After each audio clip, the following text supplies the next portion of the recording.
to speak. Thank you guys, God bless you. Thank you for coming. So we are having Rapperholic homecoming, and it's only right. It's been years since we started Rapperholic, and we came back big. So we said to the team, we are not just coming here to do a show and that's it and go back. We have to leave an impact. So we had a power-packed activations throughout when I came. And today is very important to me because this talks about the industry that made Sarkodie and how we can all have conversations about moving forward, what we can do as the creatives, the players, all the key people that we can all be together to make a better industry for ourselves. I'm not here as an artist that knows everything. I'm here to learn. I've seen the squad on the panel. It's amazing. I'm here to pick some knowledge. And I hope some of us here, I know we have artists here. I see my superstar Kweku Flake in the building. God bless you, my brother.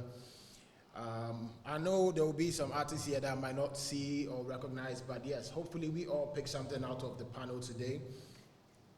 So the main conversation we're having is talking music. Also, I see tourism. Music, of course, is Sarkodie, so that's my terrain. And know the importance of music. I'll start with the fact that music preserves our culture, our language. You know, you can capture time, you can capture moments with music. If there are some songs that when they play, it takes you back to a certain time, right? Like you know where you were, exactly what was happening. So sometimes to record history, music is one of the best tools, you know, to use. You archive it, our struggles, our happiness, everything. We use music to take us back to time. We have a lot of genres that does that, especially I can speak for Afro beats and reggae. You know, these songs represent struggles. As much as people think Afrobeat is like a dance genre that has no content, to me, I think the melodies in there still reminds us as Africans where we came from. And no matter what our struggles are, we find way to dance. So as far as history is concerned, music played a major role. And by doing that, we're able to build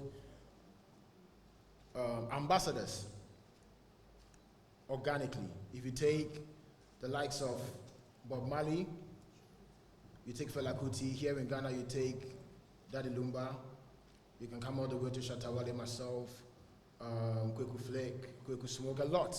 And we are all ambassadors, whether through the music itself, performances, whatever that we can do as artists to be able to keep the legacy of Ghana going, we still do it.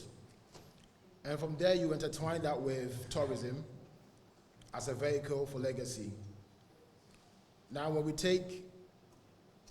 we're in a great space now because of where Afrobeat is. Now we have Afro Nation worldwide. Now, Africans in diaspora are more confident to call themselves Africans because of music, what we have been able to do. The people in the forefront, the Davidos, the Burner, myself, our 2Bs, we brought our culture back. We made us very, very confident when we go out there. Years back, I didn't live in abroad, but I know that people, the diaspora, they used to feel very shy to even associate themselves to their roots. But when music came in, it became a tool for us to be proud and go out there with our full chest. Doing things like festivals, as I said, Afro Nation, like Rapperholic that we're about to do. I know a lot of people are coming. I heard the flights are booked. I'm trying to get my wife here. It's been very hard for me to get her here. That should tell you what is happening in Kumasi this weekend. A lot of people are coming down here. And that's where the tourism and music comes together. Because Sarkodie is doing Rapperholic, but just for that, you have people coming in from, I think it started from yesterday. We weren't getting tickets from yesterday till Sunday. So you have people here before the show so you can guess what they're doing before the D-Day. They're going out there, they are doing sightseeing, they're going to the museums, all the sites here in Kumasi. So this shows how strong and how connected music and tourism is. So now, today, what I want to take away is how we can impact the people themselves, you guys, the consumers, and how we can do, how we can empower our creative industry. So Kumasi Rising, I'll limit it to Kumasi because the talent here is amazing. I think I said this years before Kumasi got the attention that they needed. I've always been coming to Kumasi to do shows, and I've seen the swag, the energy here. I can't compare it to anywhere else. You know, the type of music Kumasi was doing, the Asaka movement, people think it just came 2 or 3 days ago. It's been in existence since I came at Sarkodie. I used to come here, perform for Love FM, and before I perform, I'll be watching the artists that come. I'm like, what type of sound is this? This is crazy. And they've been consistent and now getting the attention that they need. So we definitely want to encourage investment in the local arts here in Kumasi.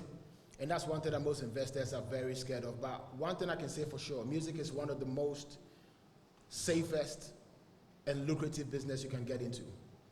I can compare music to any other product you can think about, whether it be water, real estate, anything. To me, I will rate music over real estate.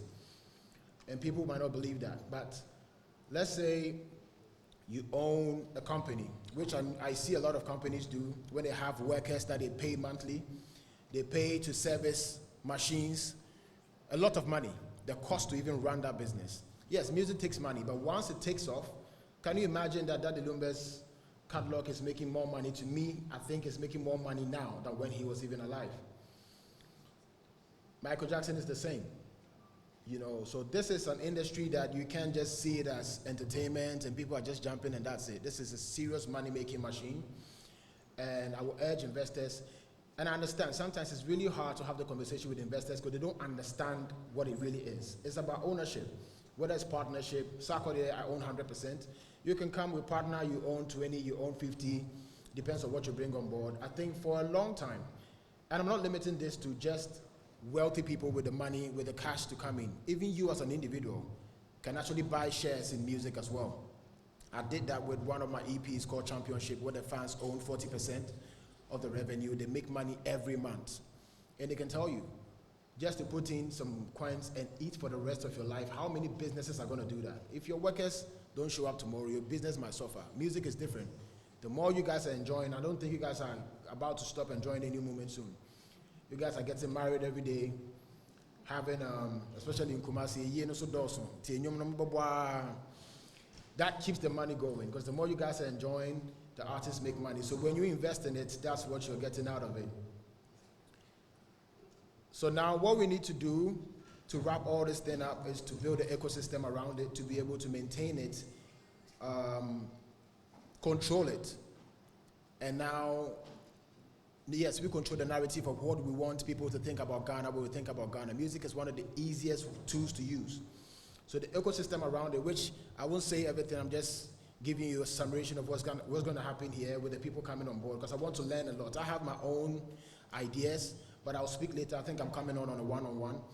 But yes, we need to build the ecosystem around the creative industry so that we know the roles of who and what, and how we can all play our part to make this the bigger conversation and then the success of our industry.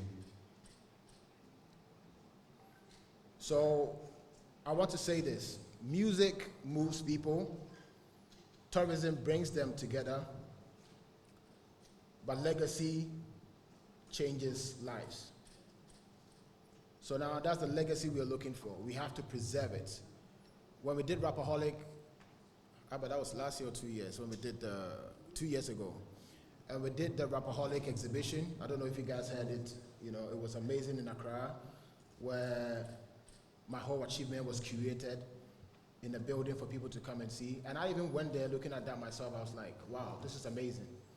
Now, if we could do that for most creative people, let's imagine having that for Daddy Lumba, Kodinchi, Amachi Dede, Shatawale. It's going to be amazing. So we need to keep legacy, and that is where we are right now, to have conversation around how we can be together as an ecosystem and protect it and play our part, our key roles to keep this running. I won't take too much time because I know we have amazing people coming on to speak, and I'm here to learn as well. So thank you guys for coming, and I'll come back. God bless you.